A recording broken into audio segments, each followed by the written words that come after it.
Aliens tried diplomacy, humans tried rock music.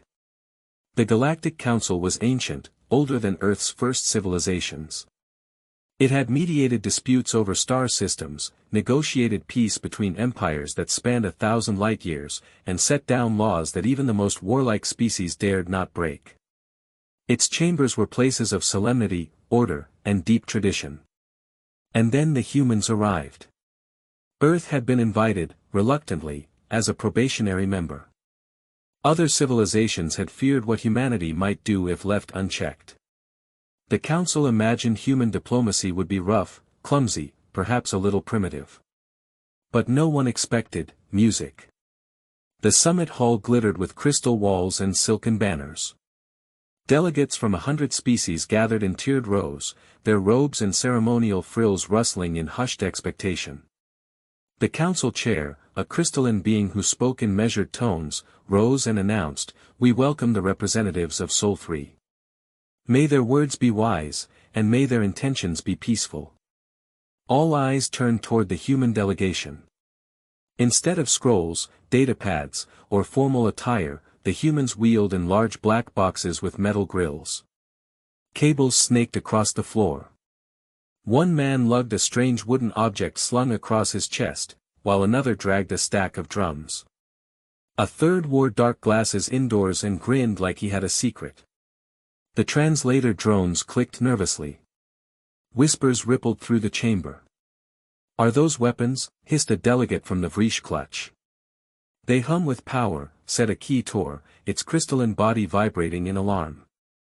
"Primitive machinery," scoffed the Zelkwar ambassador, who floated in a tank of seawater. "No threat." The humans ignored them all. The one with the sunglasses adjusted a microphone stand and tapped it. "Test. 1, 2. 1, 2. His voice echoed through the chamber. Aliens flinched. The chair tried again. "Representatives of Sol 3, you may state your proposals now." The human with the guitar strummed a single chord. It echoed like thunder. Several delegates leapt from their seats. One fainted. "Ladies and gentlemen," said the man with the mic, his grin widening, and tentacles and exoskeletons and crystal forms, "are you ready to rock?" The translators panicked, spitting out clumsy equivalents. "We declare ourselves to the cosmos with fury." The drumming began. A rapid, pounding rhythm shook the hall. The guitar wailed, sharp and wild, filling the chamber with vibrations no alien had ever experienced. The bass dropped in like a quake rolling through stone. And then the singer leaned forward and howled the first lyrics. "Hello Galaxy." The effect was immediate. The Zelkwar dove for cover in their tanks, convinced it was a sonic assault. The insectoid Vrish locked their mandibles and hissed warnings to one another. The Key-Tor cracked under the sheer volume, shards splintering off their crystalline skin. But not everyone recoiled. The Grath, a warlike species whose culture revolved around rhythm and battle cries, froze in awe. Their tusks quivered. Their heavy fists began to pound in time with the drums. Boom. Boom. Clap. Boom. Boom. Clap. Their warriors joined in, chanting along instinctively. The music resonated with something ancient inside them. They had never heard guitars or bass, but the primal power of rhythm was undeniable. The humans roared into their chorus, and the Grath roared with them. Soon, others joined. The avian Ural spread their wings, letting the sound waves ripple through their feathers. The gas-formed Cartier drifted closer, their bodies vibrating sympathetically with the guitar riffs. Even the cautious Key-Tor found themselves humming low notes that harmonized with the bassline. The chamber transformed. What had begun as terror shifted into energy, raw and contagious.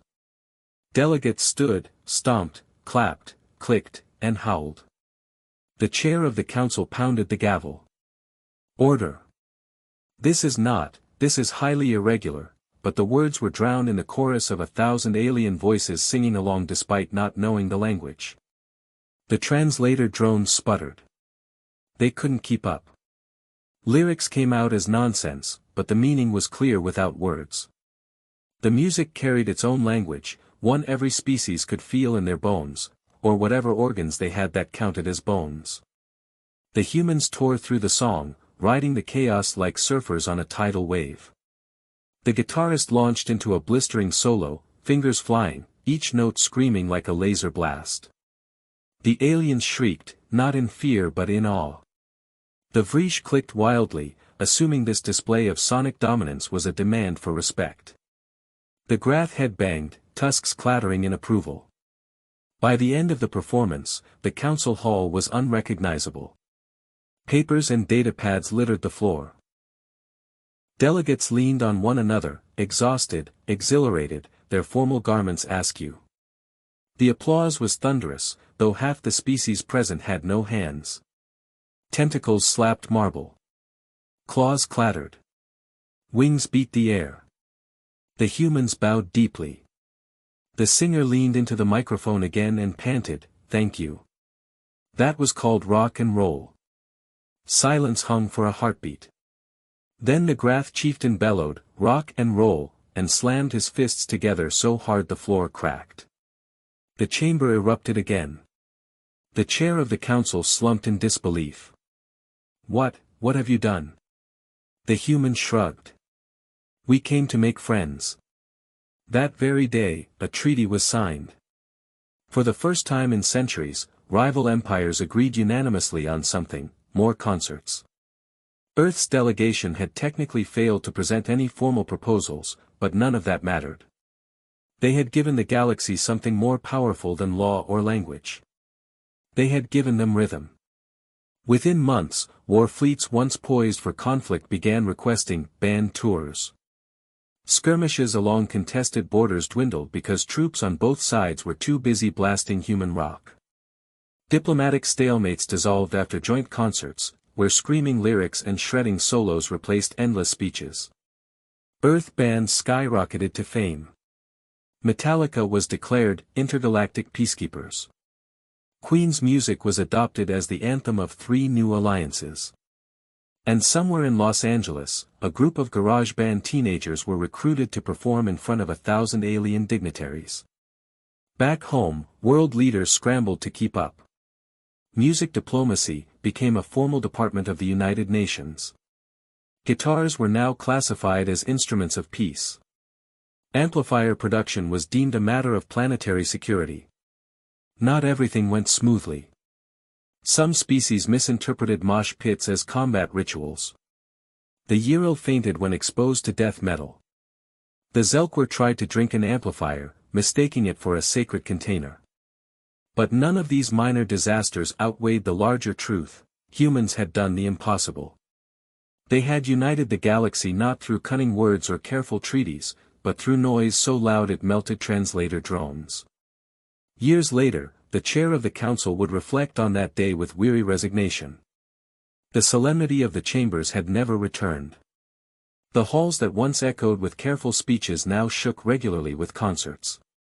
Aliens who once debated endlessly now competed over who could shout the loudest lyrics. And always, at the center of it all, were the humans, sweaty, grinning, guitars slung across their shoulders, ready to unleash another wall of sound.